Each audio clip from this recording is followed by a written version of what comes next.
সম্মানিত উপস্থিতিবৃন্দ, সরকার শিক্ষা, স্বাস্থ্য, জ্বালানি সহ প্রতিটি সেক্টরকে স্বয়ংসম্পূর্ণ এবং স্বনির্ভর করতে বাস্তবমুখী পরিকল্পনা গ্রহণ এবং তা বাস্তবায়নের কাজ এরই ভিতরে শুরু করেছে। বাংলাদেশের স্বাস্থ্য এবং চিকিৎসা ব্যবস্থাকে আধুনিক করতে এবং স্বয়ংসম্পূর্ণ করতে সরকার ইতিমধ্যেই প্রথমবারের মতন স্বাস্থ্য খাতে দ্বিতীয় সর্বোচ্চ বাজেটকেও বরাদ্দ করেছে। তবে অবশ্যই এখানে শুধু সরকার না, সরকারের পাশাপাশি সরকারের সাথে সমগ্র বাংলাদেশে আপনারা যা চিকিৎসক আছেন, সেটি উপজেলা পর্যায়ে হোক, জেলা পর্যায়ে হোক, ঢাকা বা বিভাগ যে কোনো পর্যায়ে হোক না কেন, সকল চিকিৎসককে, সরকারি বেসরকারি সকল চিকিৎসকবৃন্দ আপনাদেরকেও এগিয়ে আসতে হবে। আপনাদের সহযোগিতা, সমর্থন, সাহায্য ছাড়া অবশ্যই সরকারের পক্ষে এগুলোকে বাস্তবায়ন করা সম্ভব হবে না। আমাদের সকলের মিলিত প্রচেষ্টার মাধ্যমেই যে জিডিপির যে 5% আমরা নিয়ে যেতে চাচ্ছি স্বাস্থ্য খাতে, এটিকে যদি সঠিকভাবে প্রয়োগ করতে হয়, এর মাধ্যমে যদি দেশ এবং মানুষকে বেনিফিট দিতে হয়, তাহলে অবশ্যই আমাদের সকলকে একসাথে কাজ করতে হবে। এর বাইরেও যত দ্রুত সম্ভব হেলথ কার্ড চালু করার কাজ আমরা চেষ্টা করছি বাস্তবায়ন করতে।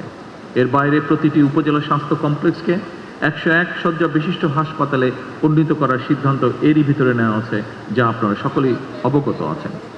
তবে যেটি আমি দৃঢ়ভাবে ব্যক্তিগতভাবে বিশ্বাস করি, চিকিৎসকগণ যদি সেবার মানসিকতা নিয়ে নিজেদেরকে নিবেদিত না রাখেন, তাহলে এই অবকাঠামোগত উন্নয়ন দিয়ে কিন্তু আমাদের সফলতা আসবে না।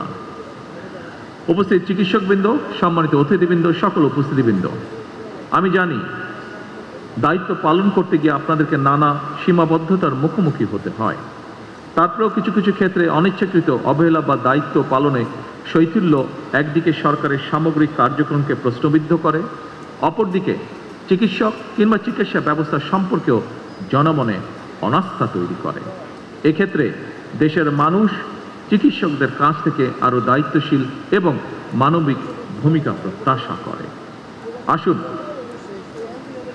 প্রিয় চিকিৎসক বৃন্দ, সম্মানিত সকল উপস্থিতিবৃন্দ, আসুন আমরা সকলে মিলে এমন একটি চিকিৎসা বান্ধব বাংলাদেশ গড়ে তুলি, যেখানে দেশের প্রতিটি মানুষ মানসম্মত স্বাস্থ্য সেবা পাবে এবং উন্নত চিকিৎসার জন্য বিদেশমুখী হবে না আর, ইনশাআল্লাহ।